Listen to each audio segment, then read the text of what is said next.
नमस्कार दोस्तों, मैं डॉक्टर आर के शर्मा। दोस्तों, मैं आज आपके सामने नया टॉपिक लेके आया हूँ दोस्तों, क्योंकि मैं काफ़ी मेरे जो जूनियर्स हैं, काफ़ी मेरे जो डॉक्टर्स हैं, उन्होंने शिकायत की कि डॉक्टर साहब आप नया टॉपिक लें आज। तो अब हम हमने आज पहले हमने मैथमेटिका रिपर्टिव मैथमेटिका और एनाटॉमी एनाटॉमी एंड ऑफ गायनो के क्वेश्चन आंसर्स किए थे दोस्तों। अब आज हम नया एक टॉपिक लेके आए जिसमें हम ऑर्गन ऑफ मेडिसिन के एमसीक्यूज करेंगे दोस्तों। दोस्तों, हम जब भी हम कोई टॉपिक स्टार्ट करते हैं तो दोस्तों हमने वहाँ पे जब भी हम यूट्यूब पे डालते हैं तो वहाँ पे क्लास फर्स्ट, जैसे आज क्लास फर्स्ट है हमारी, आज यहाँ पे अपन 1 से लेकर के 20 क्वेश्चन करेंगे दोस्तों। तो हम वहाँ पे डाल देते हैं उसमें कि ये क्लास फर्स्ट है, तो आप कभी कंफ्यूजन ना हो आपको। जब भी आपकी नेक्स्ट क्लास हो, फिर पहली क्लास ली हो आपने तो उसकी नेक्स्ट क्लास आगे से ले सके। दोस्तों, हमारी क्लास लेने का एक मुख्य पर्पज ये है कि जब मैं भी पढ़ा करता था तो दोस्तों मैंने ये क्वेश्चन देखे कि वहाँ पे एक ही तरह के लगभग 20 क्वेश्चन बना रखे हैं दोस्तों। तो वहाँ क्या कंफ्यूजन होता था कि यार होम्योपैथी, ग्रीक वर्ड होम्योपैथी में कौन कौन से हैं, लैटिन वर्ड कौन से हैं, जर्मन वर्ड कौन से हैं, हेब्रिक वर्ड कौन से हैं। तो दोस्तों हमने जब पढ़ा तो हमने देखा कि यार ये 20 क्वेश्चन है, उसका एक ही क्वेश्चन क्यों ना बना दिया जाए जहाँ पे कंफ्यूजन भी नहीं हो और इजी भी हो क्वेश्चन को पढ़ने में। तो हमने सबसे पहला क्वेश्चन हमने लिया है कि टी सोरेट जो वर्ड ओरिजिन, अभी टी सोरेट वर्ड का जो ओरिजिन है कौन सी लैंग्वेज से है, कौन सी भाषा से है ना, तो कौन सा वर्ड है, यानी ये हेब्रिक वर्ड होता है दोस्तों, हेब्री वर्ड होता है। तो दोस्तों यहाँ पे अपन ने ये तो इसका आंसर टीसोरेट का तो हमने हेब्रिक वर्ड देख लिया, टीसोरेट ने सोरा होता है इसका मतलब। अब दोस्तों अपन अदर जो वर्ड देखें, ग्रीक वर्ड कौन से होते हैं होम्योपैथी में, तो ग्रीक वर्ड कौन से होम्योपैथी में, होम्योपैथी खुद हिमसेल्फ ग्रीक वर्ड है, ऑर्गेनन भी ग्रीक वर्ड है, एपिडेमिक मियाज्म सोरा आल्सो लैटिन। अब सोरा है ना जो आल्सो लैटिन भाषा में भी आता है दोस्तों ना, तो ये टीसोरेट है उसको तो हेब्री वर्ड बोलेंगे और जो सोरा होगा उसको लैटिन वर्ड में कह सकते हैं, ठीक है। एक फार्माकोपिया है, पोसोलॉजी है, नोजोड्स हैं, सार्कोड्स हैं, ये सब ग्रीक वर्ड है। लैटिन वर्ड में कौन कौन से, ओडेसेप्रे, मेटाबिकांस, साइकोसिस, सिमिलियास, प्लेसिबो, प्रिस्क्रिप्शन, सेग्रम लैक्टिस, है ना। तो यहाँ पे ये जो लैटिन वर्ड है ये सारे लैटिन वर्ड है, और जो जर्मन वर्ड है वो सिम्टम है, जो वो जर्मन वर्ड है। कई बार पूछ लेते हैं कि सिम्टम वर्ड का ओरिजिन क्या है, तो वहाँ पे अपन को याद रखना है जर्मन वर्ड है ना, और कभी ओडेसेप्रे आ जाता है, उसका लैटिन वर्ड है, मेटाबिकांस आ जाता है दोस्तों। तो यहाँ अपने सारे जितने भी वर्ड हैं आज तक के होम्योपैथी में मोस्टली कवर किए हैं, यहाँ से क्वेश्चन बनते हैं हर जगह, कई किताबों में यहाँ क्वेश्चन छाप रखे, ठीक है। In which year homeopathy was discover, अब दोस्तों केवल ये क्वेश्चन बहुत इजी होता है, तो केवल कंफ्यूजन होता है कि कौन सी ईयर में होम्योपैथी की डिस्कवरी हुई है। तो दोस्तों ये 1796 के अंदर फर्स्ट टाइम हेनमैन साहब ने जो अपना प्रिंसिपल दिया था उसके साथ ही होम्योपैथी का ओरिजिन माना जाता है, क्योंकि वहां से उन्होंने प्रूविंग स्टार्ट कर दी थी ना। 1790 में नहीं मान के 1796, केवल 1790 में कंफ्यूजन होता है, 1790 और 1796। दोस्तों यहाँ आंसर इसका जो ये बर्थ ऑफ ईयर है होम्योपैथी का वो 1796 है, ठीक है। Doctor Samuel Hahnemann was born in, अब दोस्तों सबसे बड़ा जो हमारी जनक है होम्योपैथी के, उनका बोर्न कब हुआ था, ये 10 अप्रैल 1755 है ना, 10 अप्रैल 1755 को इनका बोर्न हुआ था ना। तो Christian Frederick Samuel Hahnemann was born at Meissen, अभी कहाँ बोर्न हुआ था, मिशन के अंदर नियर ड्रेसडेन है ना, Germany, on the 10th day of April 1755, ठीक है दोस्तों। ये बहुत इजी क्वेश्चन है तीनों, अपने को याद रखना है। Which drug has given the birth to homeopathy, अब सबसे पहला ये आता है कि कौन सी ऐसी ड्रग थी जिसको प्रूविंग हेनमैन साहब ने खुद ने की अपने ऊपर और उससे होम्योपैथी की बर्थ मानी जाती है ना। तो वहाँ क्यूनिन भी आ सकता है, सिनकोना भी आ सकता है दोस्तों, इनमें कंफ्यूजन नहीं होना, यहाँ क्यूनिन सिनकोना कुछ भी हो सकता है ना, तो आंसर वही होगा, यानी सिनकोना बाग जो उन्होंने ली थी। अभी इसका एक्सप्लेनेशन कि an incident of Newton falling Apple ओकर, जैसे कि जो न्यूटन का जो नियम है कि एक एप्पल नीचे गिर रही होती है, while translating Quintis Mathematica from the English to German, अभी क्विंटिस मैथमेटिका किसमें, इंग्लिश टू जर्मन में जब ट्रांसलेट कर रहे थे लैंग्वेज ही, क्योंकि दोस्तों ये जो हेनमैन साहब थे उन्होंने कम से कम 17 से 20 ऐसी लैंग्वेज उनके नॉलेज था उनको, है ना। आगे ये भी क्वेश्चन होगा शायद 17 या कितने लैंग्वेज उनका नॉलेज था।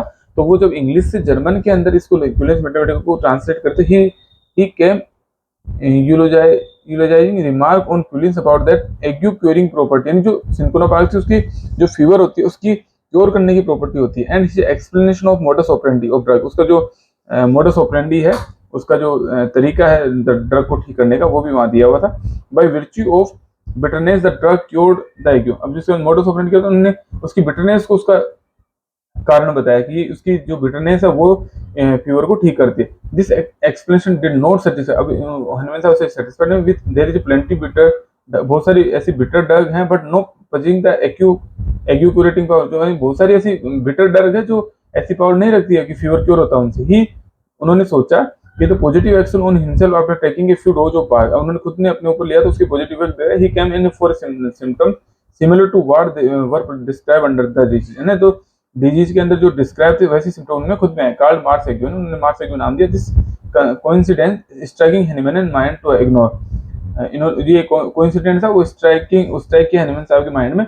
ही thought whether cinchona bark did cure ague by virtue of its power producing ague like symptom in healthy. अब जो हेल्थी जो आदमी होता है उसके अंदर भी वैसे ही सिम्टम प्रोड्यूस कर रही है वो, तो उसके आगे उन्होंने फिर सोचना स्टार्ट किया। तो उन्होंने कैसे लिया उसको, अब ये कई बार क्वेश्चन यहाँ से भी आता है कि द डोज ऑफ सिंकोनापार की 4 टेकम, जो 4 टेकम ट्वाइस डेली, 2 बार दिन में लेते थे, use for experimental in search of similia, जो सिमिलिया प्रिंसिपल उसकी सर्च के अंदर उन्होंने लिया, principle by Hahnemann. First proving drug cinchona officinalis by the Hahnemann, तो फर्स्ट जो प्रूव ड्रग थी वो सिंकोना ऑप्शनलिस्ट ने, ठीक है।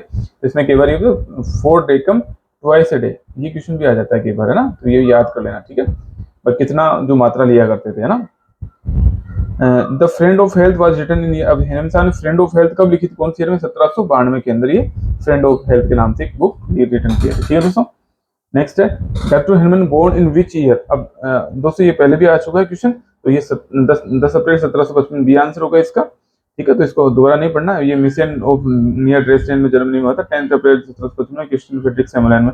ही discovered the homeopathy system of treatment, ठीक है। Medicine of experience was written in year, अब मेडिसिन ऑफ एक्सपीरियंस जो बुक थी वो कब लिखी थी, 1805 के अंदर, है, ठीक है।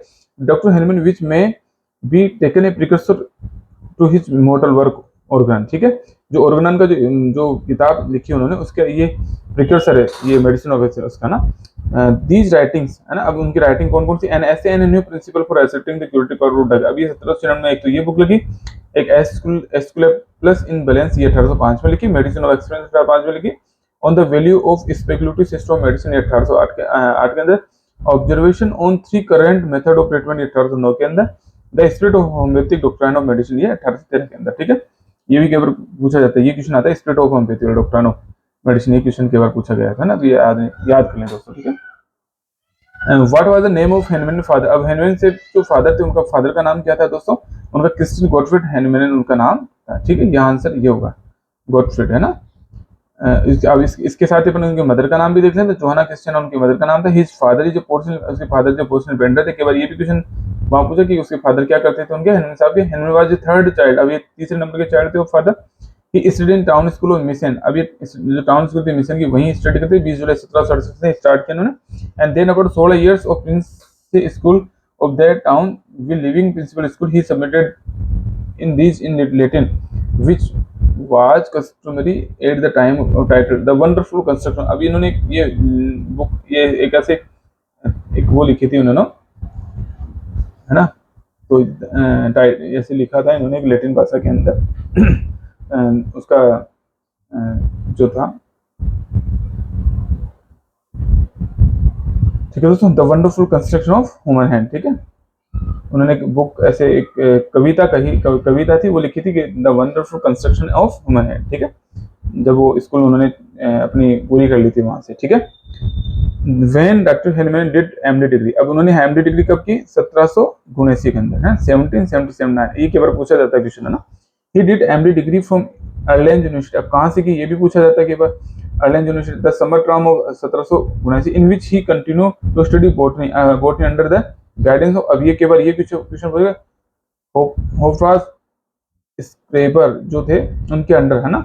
ही handed in his writing dissertation on the theme conspectus adfectum, ये नाम बड़े अजीब होते हैं दोस्तों, ये एक बार देख लें कि मैंने लिखे हैं, ये पूछे नहीं जाते कई बार, पर फिर भी तुमको पता होना चाहिए किस पे लिखा था। अब इसका a view of cause and treatment of cramps, है ना, क्रैम्प्स के ऊपर लिखी थी उन्होंने, तो इसका कारण क्या है, ट्रीटमेंट क्या क्रैम्प्स, और कंटेंट 20 पेज ये कंटेंट करते थे। Awarded with doctrine of degree right on 10 August 1779, ठीक है। He started his career as a practising physician the small mining town, अभी इन्होंने अपनी प्रैक्टिस का हेडस्टेड एक मैनफील्ड के अंदर जगह थी, वहां पे इन्होंने अपनी प्रैक्टिस स्टार्ट कर दी, ठीक है दोस्तों।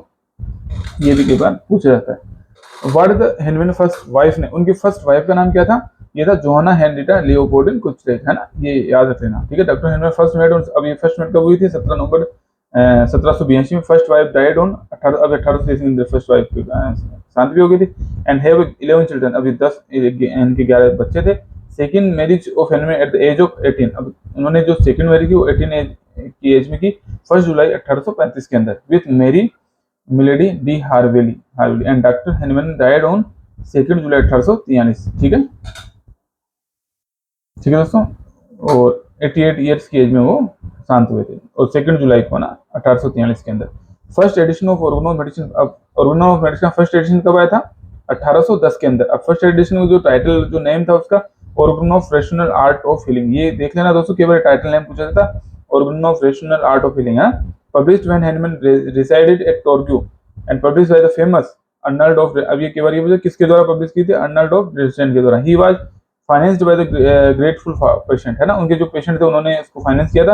The title page content gallate poem, अब इसी टाइटल पेज पे गैलेट पोएम थी, कंटेंट 271 जो फर्स्ट जो इनका जो एडिशन था ऑर्गन ऑफ मेडिसिन का, उसमें 271 एफोरिज्म थी। Translated by English, translated in English by C.H. Wheeler, C.H. Wheeler ने इसको इंग्लिश में ट्रांसलेट किया था दोस्तों ना, केवल ये भी क्वेश्चन आता है। दूसरा था इन विच ईयर सेकंड, अब कौन सी ईयर में सेकंड एडिशन है? 1810 में पहला आया था, 1819 के अंदर दूसरा आया था ना, 1819। ठीक है, ये याद करना दोस्तों, यहाँ से क्वेश्चन जरूर बनता है। और अब इसका जो टाइटल पेज है ऑर्गन ऑफ हीलिंग आर्ट, है ना, वहां पे तो organ of rational art of healing था, यहाँ रेशनल आर्ट ऑफ हीलिंग था दोस्तों, है ना, ये टाइटल पेज का नाम है ना, organ of rational art of healing. अब यहाँ ऑर्गन ऑफ हीलिंग आर्ट कर दिया। ठीक है, the title page contains the stranger of gallate poem which was replaced by 2 word, है ना, ऑर्डर सेपरेट। ये ऑर्डर सेपरेट जो शब्द था ये सेकंड एडिशन में यूज किया गया था। व्हिच मींस बी बोल्ड, यानी बोल्ड होना चाहिए, sensible and merely fully translate, है ना। he has courage to think for yourself, dare to wise, इसका मीन था dare to wise, है ना, स्वयं के अंदर करेज होना चाहिए और dare to be wise होना चाहिए। इसका ये जो पॉइंट इसका अर्थ है दोस्तों, ये ही कंटेंट 318, अभी वो 270 थे उसमें, ये 318 एफोरिज्म कंटेन करती थी, बट एक्चुअली 315 ही थी, पर यहाँ आंसर 318 करना दोस्तों क्वेश्चन में। यहाँ इसमें अंदर दे रखा है कि एक्चुअली 315 बिकॉज ऑफ रॉन्ग जो नंबरिंग थी 216, 17, 18 को नंबर सही नहीं दिया गया था। The first translated in any language by Ernst von Brunnow in 1824, जो किसी भी लैंग्वेज के अंदर, अन्य लैंग्वेज के अंदर सबसे पहली बार अर्नस्ट वॉन ब्रूनो के द्वारा इसको लैंग्वेज को ट्रांसलेट किया गया था। ठीक है, किसी the third edition of organon of medicine contain number, अब थर्ड एडिशन जो था वो 1824 के अंदर आया था और ऑर्गन ऑफ हीलिंग आर्ट ही नाम था। इंप्रूव एडिशन था हेनरी का, कोथेन के अंदर इन्होंने लिखा था। केवल ये पूछे कहाँ लिखा था थर्ड एडिशन, तो 320 एफोरिज्म थी इसमें, है ना, तो यहाँ जो थी यहाँ भी 320, यहाँ 318 थी और यहाँ पे 320 है। ठीक है दोस्तों, it contain 320 aphorism was wrong numeration but actually 319, ये इनको भी 319 दे रखा है एफोरिज्म, है ना, लेकिन ये रॉन्ग था न्यूमेरिकेशन, एक्चुअली 319 सेक्शन थे इसमें, है ना। ये दोस्तों पर आंसर 320 ही करना है अपने को यहाँ पे, क्योंकि यहाँ पे जो अपने को ये तो अपन ने कई क्वेश्चन ये आ जाए कि एक्चुअल में कितने नंबर थे, रॉन्ग नरेशन था वहाँ पे, एक्चुअली कितने नंबर थे, तो वो 319 कर सकते हैं क्वेश्चन में। लेकिन अगर वहाँ है कि third edition of organon of medicine contain number of aphorism, तो वहाँ 320 ही करना है। In which edition of organon of medicine organon doctor Hahnemann has included theory of chronic, अभी थ्योरी ऑफ क्रोनिक डिजीज कौन से उसमें आया था? 4th एडिशन में दोस्तों, है ना, थ्योरी ऑफ क्रोनिक डिजीज कौन से एडिशन में अपन इसको शामिल किया गया था ना उन्होंने। द टाइटल बुक जो अनचेंज था, नंबर ऑफ एफोरिज्म, इसमें नंबर ऑफ एफोरिज्म 292 कर दी गई वापस। पब्लिश्ड इन 1829 से augmented and improved edition from the Kothen, है ना, कोथेन से ऑगमेंटेड इंप्रूव जो था पब्लिश किया था 1829 के अंदर edition theory of chronic disease को इसमें डाला गया था। The introduction first time in this edition, है ना, इंट्रोडक्शन भी इसमें फर्स्ट टाइम इसमें ऐड किया गया था। Fifth aphorism added in this edition first time, 5th aphorism. ठीक है, translation it is translated by the Charles S Devrient to into English, into, है ना, इनटू, चार्ल्स एस डेवरेंट थे, इन्होंने इंग्लिश में इसको ट्रांसलेट किया था 1831 के अंदर। ठीक है, 4th एडिशन को। अब in which edition of organon of medicine include theory, अब ये थ्योरी ऑफ ड्रग डायनेमिक्स, ये क्वेश्चन दोस्तों फ्रीक्वेंटली पूछे जाते हैं कि थ्योरी ऑफ क्रोनिक डिजीज का कौन से एडिशन में शामिल किया गया था और थ्योरी ऑफ ड्रग डायनेमिक्स कौन से एडिशन में आया था, तो ये आया था 5th के अंदर ड्रग डायनेमिक्स, और थ्योरी ऑफ क्रोनिक डिजीज आया था 4th के अंदर। ठीक है, ये डिफरेंशिएशन हमेशा याद करना, इसीलिए अपन ने यहाँ ही करा दिया सारे क्वेश्चन। अब द टाइटल वाज अनचेंज, अब टाइटल था वही है पहले same, was the last publish in 1833 के अंदर, ये हेनमन साहब का लिखा गया था, पब्लिश किया गया था, और ये कंटेंट 294 इसमें एफोरिज्म थी। ठीक है दोस्तों, edition theory of vital force भी इसी में आया था, ड्रग डायनेमाइजेशन भी इसी में शामिल किया गया था, और ट्रांसलेशन किसके द्वारा किया था? R.E. डुडजियन के द्वारा, है ना, इंग्लिश के अंदर, वेसल हॉल, है ना, यहाँ पे 1849 और 1893 के अंदर, ठीक है। In which edition of organon of doctor Hahnemann included 50 millesimal scale, कौन से एडिशन में आया था दोस्तों? तो ये आया था 6 एडिशन। ये तीनों क्वेश्चनों में डिफरेंस अलग अलग है दोस्तों ना। थ्योरी ऑफ कॉन्वेंट डिजीज आया था 4th में, और ड्रग डायनेमिजेशन आया था 5th में, और जो 50 मिलीसिमल स्केल आया था वो आया था 6th एडिशन में। ये इंक्लूड थे सारे। डॉक्टर हेमंत साहब इनको सभी को सुधार रहे थे अपने। 6th एडिशन 1921 के अंदर आया था। टाइटल बुक थे ऑर्गन ऑफ मेडिसिन। यहाँ 6th एडिशन में ऑर्गन ऑफ मेडिसिन लिखा गया था, जो आज वर्तमान में चलता है। और किया था Richard Haehl in German language in 1921, 78 year after the Hahnemann death, है ना, translated into English by William Boericke. अब इंग्लिश के अंदर 6th एडिशन को किसने था? विलियम बोरिक ने। Number of aphorism 291, 50 millesimal scale, dynamic influence, dynamize and concept of vital principle were introduce in this. जो कॉन्सेप्ट था वाइटल प्रिंसिपल का वो आया था इसी 6th एडिशन में। इंट्रोडक्शन था to 6th edition was written by James Krauss. ये इंट्रोडक्शन किसके द्वारा लिखा गया था इसका? 6th एडिशन का जेम्स क्रोस के द्वारा, ठीक है। ये याद करने वाली question. The book materia medica pura was, अब मेट्रिया मेडिका जो बुक आई थी वो किसने लिखी थी? डॉक्टर सैमुअल हेनिमैन ने, ठीक है, मेट्रिया मेडिका प्यूरा। नेक्स्ट है decimal scale of potency was discovered by. अब डेसिमल स्केल जो किसके द्वारा आया था स्केल पोटेंसी वाला, वो किसके द्वारा? Constant herring. जो डॉक्टर कांस्टेंट हेरिंग थे उन्होंने डेसिमल स्केल लेके आए थे, डिस्कवर किया था। What is the principle of antipathy? अब एंटीपैथी का प्रिंसिपल क्या है? एंटी का मतलब अपोजिट, है ना, तो एंटीपैथी अपोजिट किसमें? कॉन्ट्रेरिया कॉन्ट्रेरी क्यूरेंटर, ठीक है, ये इसका प्रिंसिपल, कॉन्ट्रेरिया कॉन्ट्रेरिस क्यूरेंटर, ठीक है। इसका मीन अपोजिट क्योर्स अपोजिट, यानी एक जो अपोजिट होता है वो अपोजिट चीज को ठीक कर सकता है। अब इसका एग्जाम देखें, है ना, इस फाउंडर कौन थे? सी गैलन। ये केवल क्वेश्चन पूछेगा कि एंटीपैथी के फाउंडर कौन है? सी गैलन। अब इसके अंदर मेरिट्स क्या, इसके अगर लाभ क्या है? लाभ देखें इसका एंटीपैथी का, तो इसे emergency palliation is done when no time is left contemplate dynamic medicine, यानी अगर इमरजेंसी के अंदर किसी बीमारी को पेलिएट करना है तो उसके अंदर इसका लाभ है।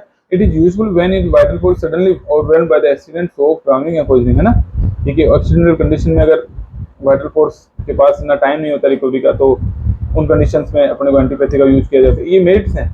It is useful where the symptoms are either absent or difficult to get. अब क्या सिम्टम नहीं मिलते हैं, वो भी अगर डिफिकल्ट होता है, सिम्टम नहीं मिल पा रहे हैं, तो वहाँ भी इसका यूज किया जाता है। Easy to gain patient confidence by the applying this law. अब ये पेशेंट का जो कॉन्फिडेंस है वो रिगेन किया जा सकता है इसके द्वारा अप्लाइंग करके इस लॉ को। अब इसके जो डिमेरिट्स हैं, इसके जो नुकसान है, तो नुकसान देखें तो here holistic concept not follow. अब होलिस्टिक कॉन्सेप्ट नहीं है इसका।